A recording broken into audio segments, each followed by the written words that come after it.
Now on BBC One, Inside Out, with Paul Hudson. Good evening. Tonight, we're in the city of Bradford.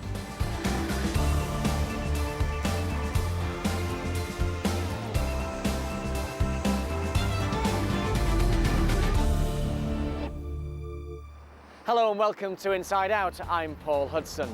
Tonight we hear about the difficulties of coming out as gay or lesbian if you're from a South Asian community. I got really serious injuries during that time. He tried to kill me on that day. Also tonight, a former Commonwealth athlete reveals how many sports people suffer with eating disorders. All I was thinking was I'm going to have a heart attack. At that stage I thought, what the hell am I doing? And we meet the four-legged performers taking centre stage in Poldark. You really need that safe horse to look after the artists. Cultural taboos among many South Asian communities mean it can still be quite dangerous, even in this country, to come out as gay or lesbian. Keely Donovan's been speaking to two people in Yorkshire struggling for acceptance in an environment where many still see their sexuality as a crime. Dressing as a woman is still a fairly new experience for this man from West Yorkshire. He lives most of his life as a man, but once a week or once a fortnight takes on a new identity as Ayesha. I started dressing up as a woman just over 2 years ago, and I felt really comfortable with myself. And I was happy because I couldn't recognise myself when I got dressed up. And then I thought if I went out there dressed up, nobody else would recognise me. Ayesha is now approaching middle age, but as a teenager growing up in a South Asian family, spent years confused about having feelings for other males, and as an adult felt trapped in traditional arranged marriages.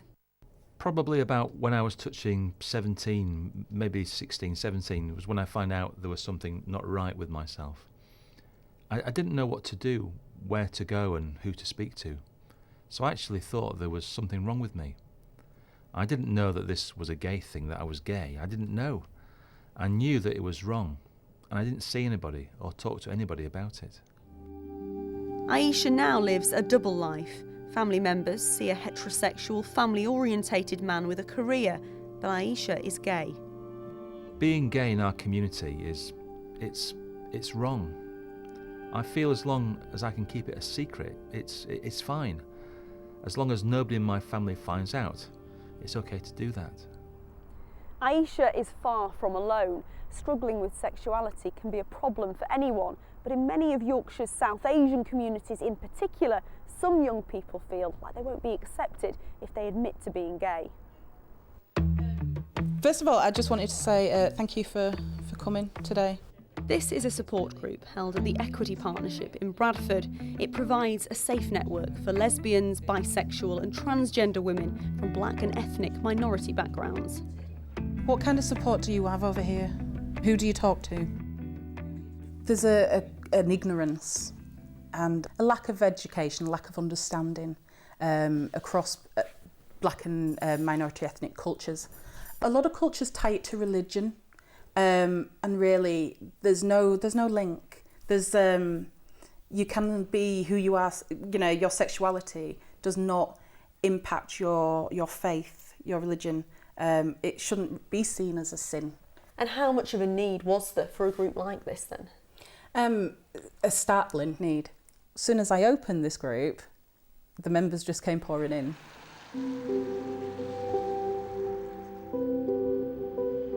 Manaal is a lesbian who grew up in one of the 75 countries around the world where homosexuality is still illegal.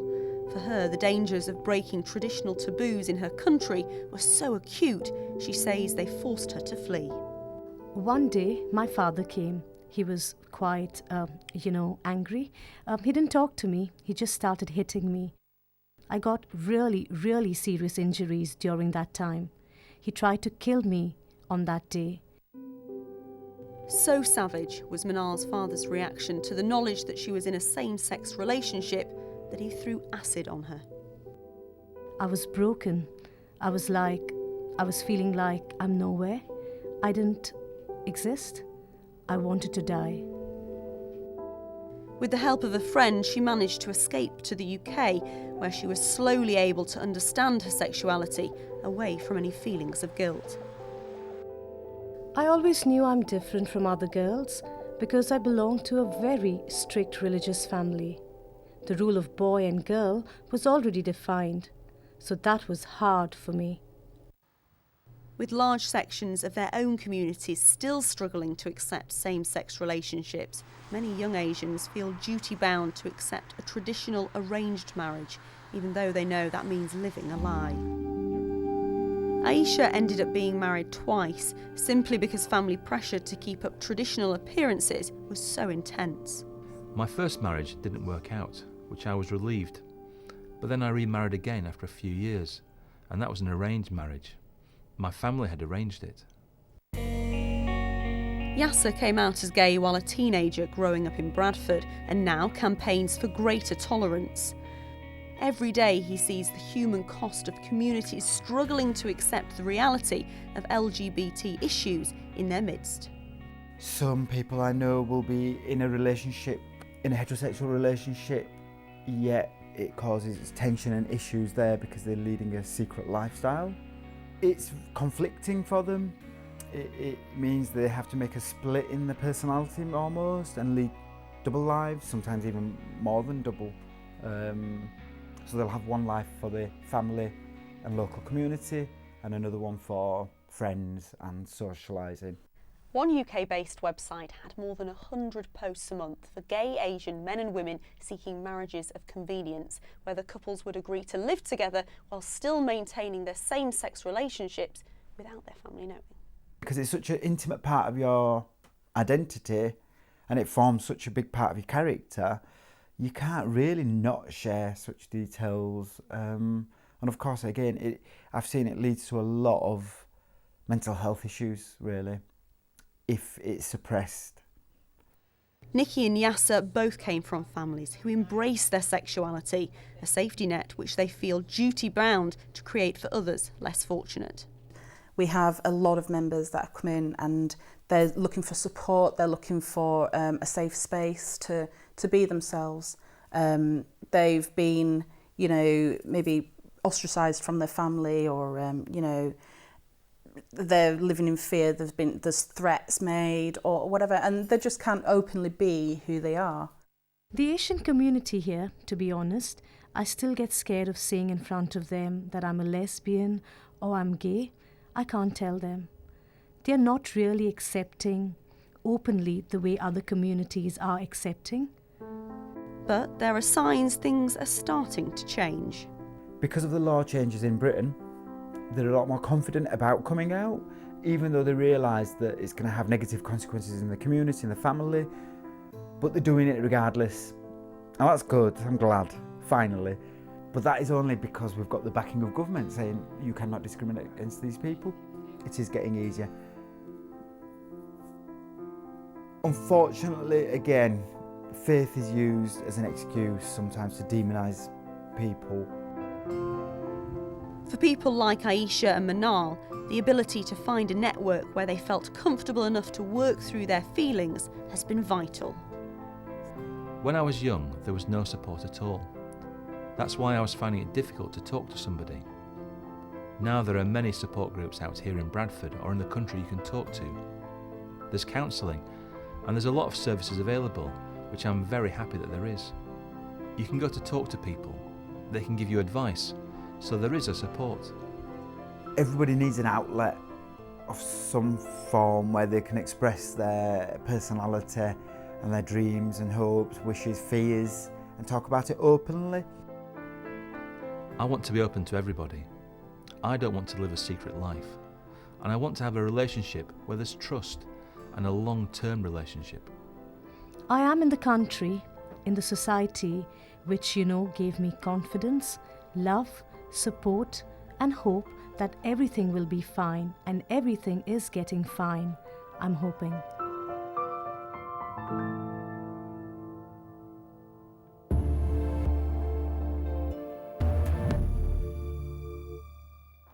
Tonight on Inside Out, we're looking at a couple of different issues which affects people's mental health. It's part of a major new season on the BBC called in the mind. And if you'd like to take part in the conversation on social media, look out for hashtag in the mind. Now, last year, Jenny Walwark from Leeds unsettled the sporting world by announcing at the height of her success as one of the country's leading badminton players that she was suffering from an eating disorder. And as Johnny Ianson has discovered, she's by no means the only athlete to have the illness. I'm not going to win many points here, not against former national champion, Commonwealth medalist and badminton superstar Jenny Walwark. It was always a dream of mine to be able to play professional sport, you know, full time and do what I loved every day. But the dream masked a secret nightmare. Jenny Walwark was one of the 1.6 million people in the UK with an eating disorder. In her case, bulimia. All I was thinking was I'm going to have a heart attack. This is the story of someone at the top of their game who took on a bigger sporting challenge, beating a mental health problem. Jenny was destined for badminton success. Now, I know you've won the under-13s national singles titles before. How long did it take you to reach that standard? I started when I was about 8 and I'm 13 now. Both her parents were top players. When she was little, it just used to tickle us that she could actually play. You'd watch other parents at the back of the court getting quite stressed and wound up, and we just used to sit there laughing. But this assured and seemingly effortless rise to the top masked a secret. Looking back now, I've realised, you know, from 18 years old, I started to put on a little bit of weight, and it was a case of training as hard as I possibly could, finishing that day and going straight to the gym, and every day make sure I'm burning off 1,000 calories at the end of the day to make sure that I know that I'm not going to keep putting on weight. This obsession took hold. Outwardly, all seemed well. Secretly, she was taking laxatives and forcing herself to be sick. I always portray this image of being very happy and very social, and that is my personality. But behind closed doors, it became a very different scenario. So I was struggling. I was worried that something that had initially started out as a habit was now an addiction, and I was worried that I was going to die because of it. There are an estimated 1.6 million people in the UK with eating disorders. Bulimia, one of the most common, is hardest to spot. We have a range of factors that leave people more vulnerable to eating disorders, things like their perfectionism, perhaps they're high achievers. Bulimia becomes a way of managing something, so it becomes a way of managing emotions by focusing on diet and shape and weight. Is this more destructive because physically you can't see what's happening? The main thing is that the vomiting is dangerous. When you vomit, you lose electrolytes or sort of salts in the body, and potassium particularly becomes very low when you vomit, and if it becomes too low, it affects your heart, so you can get heart arrhythmias and even heart attacks. Professionally, it seemed it couldn't get any better. Jenny was ranked 5th in the world. That's class from Nathan and Jenny. I go to the Commonwealth Games and win a silver, but I don't leave happy because I've not got the gold. There's always that pressure, and at no point did I feel like I really took it in. I had training sessions where I could feel pains in my heart, and all I was thinking was I'm going to have a heart attack. I didn't know whether I was going to end up collapsing on court. At that stage, I thought, what the hell am I doing? And so you were going through this totally on your own? Yeah, it was something that I didn't want to reach out and tell people because I didn't want to upset them. To tell my parents was the hardest thing I've ever done. Do you remember that conversation where Jenny came in and said, I have an eating disorder? Oh yes. Yeah, it was, came out with it and quite a lot of upset and tears. We didn't have a clue what she was going to say, and it was a bombshell. It was a little bit of disbelief, and then a little bit of fear in terms of not sure how to help her. It's just a horrible thing because you want to be there completely for your child, and no matter what age they get to, and it was just horrible. The next step was to seek treatment, but looking the perfect athlete, Jenny struggled to be taken seriously. So many times she tried to seek help, through one channel or another, and wasn't really given a great deal of help. I relapsed after I was fine for 2 years, and I battled and I came through the other side, and then I retired and I relapsed again. So it's definitely a fight. Cricketer Andrew Flintoff, hurdler Colin Jackson. Jenny's not the only athlete to confess an eating disorder. And distance runner and psychologist Carolyn Plateau is researching the connection. Certain things like having to compete in quite tight or revealing clothing can promote body dissatisfaction and comparison across athletes. Also, beliefs in the sporting culture that actually the thinner you are or the leaner you are, the better your performance is going to be. But this adds up to an alarming statistic. The estimate is around 1 in 5 female athletes present with eating disorders, and in male athletes around 1 in 12. If we compare that to the general population, where we see roughly 1 in 50 people, you can see that it's very highly prevalent in sportsmen and women. So should more be done to watch out for this danger to athletes? In Jenny's case, for example, could it have been picked up earlier? It's one of the closest relationships that an athlete can have, so you would have thought that Jenny's coach must have known something about her eating disorder. So let's go and find out. It was this big surprise. She was normally quite easy to read in the training hall, and you could tell where she was in terms of her comfort levels for the training. So it was a total shock when I heard that she'd been suffering for that, for some time as well. But if you have no signs, and if she's really hiding things very well, still training at full levels, still winning, then, there's no question it's extremely difficult to detect.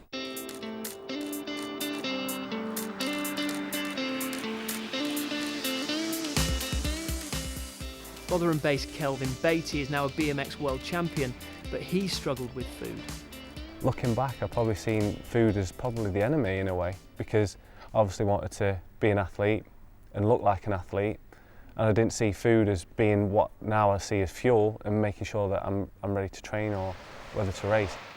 It took me probably a good couple of years, maybe 2 or 3 years, before I met a new coach, and he said to me, he looked at my diet, and once I realised that I needed food to gain the muscle mass that you need in this sport, I was well away with it. UK Sport tell us they take this issue very seriously and offer a range of support services to high-performance athletes. A national eating disorder working group is now raising awareness and offers help to parents, coaches and athletes in all levels of sport. The taboo around sport and eating disorder makes this a rather unusual event. It's a badminton day to launch Jenny's foundation, set up to raise awareness of the illness. Her former England teammates have turned out in force. Most athletes are born with some sort of crazy competitive nature. Of course we are. What kind of makes us go that extra distance? I mean, this isn't a one-off situation. I think there's people struggling with it throughout sport and life. It's been quite emotional actually. I woke up this morning and I was quite upset about it, because not in a negative way, in a really positive way, because I thought it was so nice that so many people are wanting to support me. For us it's hard because we're looking at her and thinking, well, who's helping you? But she's saying by doing what she's doing, it's helping her. To me, the achievements that she's done in the last couple of years after finishing sport, I'm every bit as proud of her for that as we have been previously in what she's achieved in playing badminton. It's a serious illness, and I think if we can create a better understanding for people, that hopefully it will help people suffering in the future.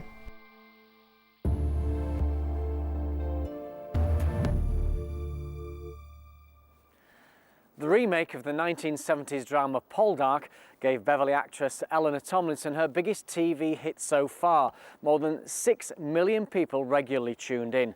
Our reporter Anne-Marie Tasker was on set for the second series and met the four-legged performers from Yorkshire, who will also take centre stage. With his brooding good looks, Irish actor Aidan Turner drew millions of fans as the lead in Poldark. But another Irish performer proved an unexpected hit with the audience, Poldark's horse, a dray called Seamus. When he's not filming, home for Seamus is in East Yorkshire.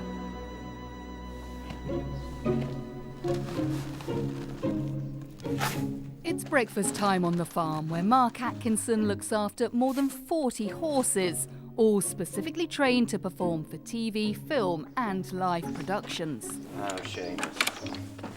Best part of the day, isn't it? Poldark star Seamus has been taking it easy, but filming for the next series begins in 2 months. It's time to start thinking about work again. This is his costume from Poldark. It hasn't been touched since he finished last year. So just trying it on to make sure that I haven't forgotten anything. Tell us how Seamus ended up being Ross Poldark's horse.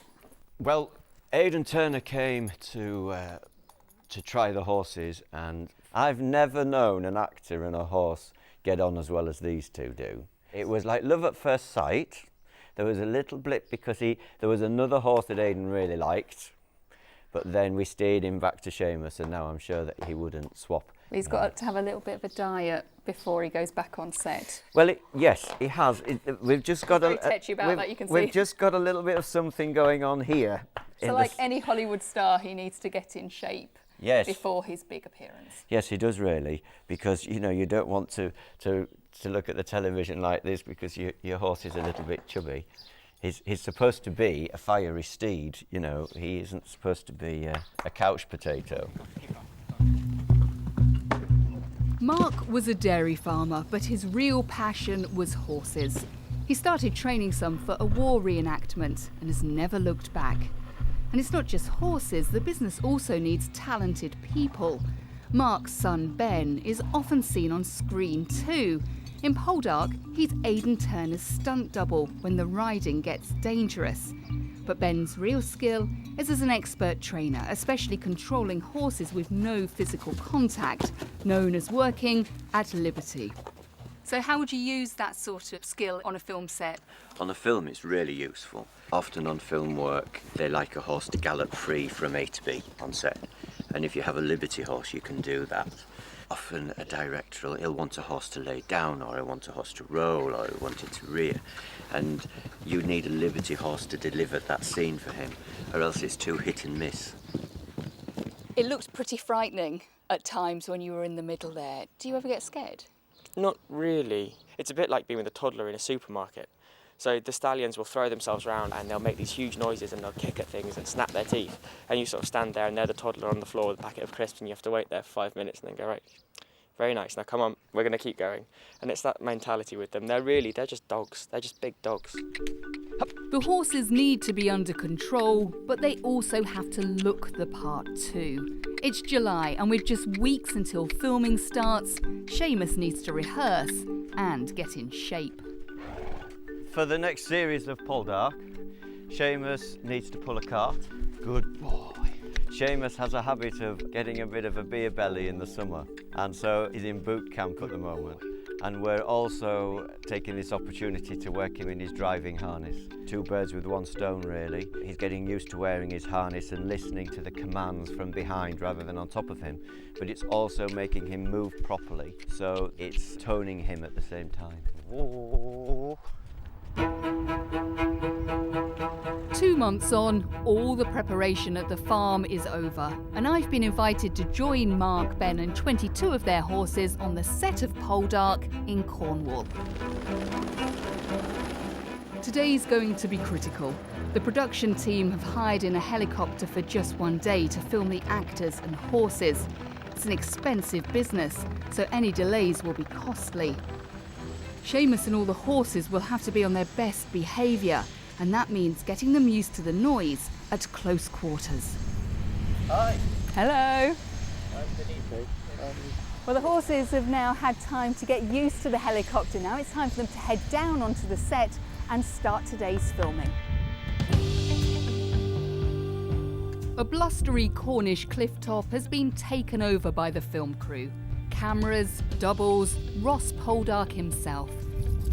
And of course, the equine stars of the show. The horse that you can maybe see in the background is a horse called Charlie, who was in Poldark last year, and he's been doing this filming game now for 5 years, and he's very, very good. So I'm I expect the next take to be very relaxing and the horse to perform brilliantly.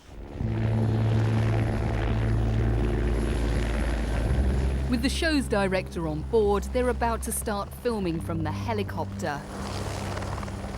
Luke Norris, who plays Dwight Ennis, will gallop across the headland. And action, Mark. But first, Mark Atkinson rehearses his horse, Charlie. This time, they're doing it for real.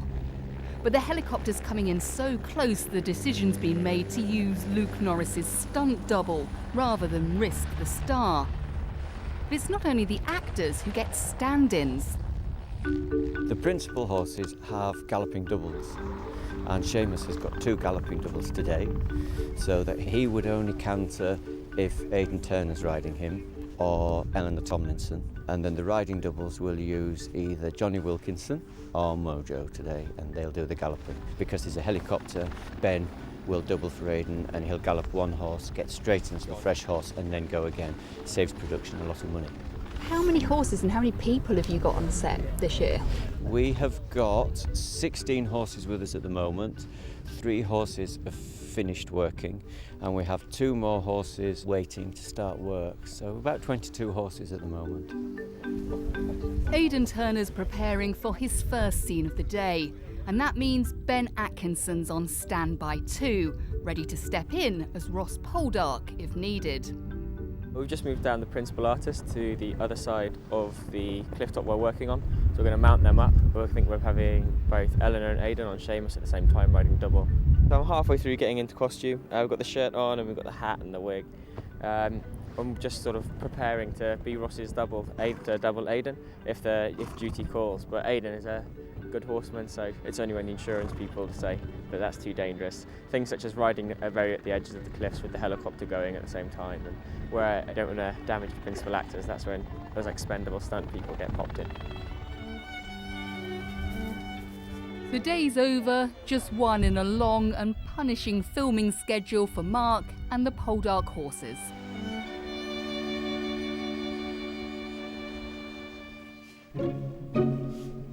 It's Christmas on the farm and a well-earned rest for Seamus. We were with you down that day in Cornwall, very busy day. How did the filming go? It went so well, but the helicopter that they used was absolutely huge, and the downdraft onto the horses was just enormous. And one horse who was frightened, so his understudy did it, and he was really, really good. Seamus was amazing. You really need that safe horse to look after the artists, and it went really well. So he had a special tea that night. Poldark made Seamus famous, and then Seamus has taken us along for the ride. We get emails of people who are willing to pay to go and meet him, would you believe? That horse is more famous than we'll ever be. But Mark's business is booming, currently filming 4 historical dramas with other jobs in the pipeline.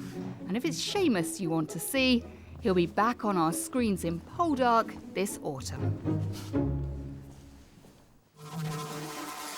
That's all from us here in Bradford. Make sure you join us next week. We'll be investigating the devastating landslides which followed the floods, hearing the story of the German Jewish refugee who took on a false identity to join the RAF, and finding out how a small town is coping with a large influx of migrant workers. For details of organisations which offer advice and support on mental health, go online to bbc.co.uk/actionline or call the BBC Action Line to hear recorded information on 08000 839 839. Lines are open 24 hours and calls are free from landlines and mobiles.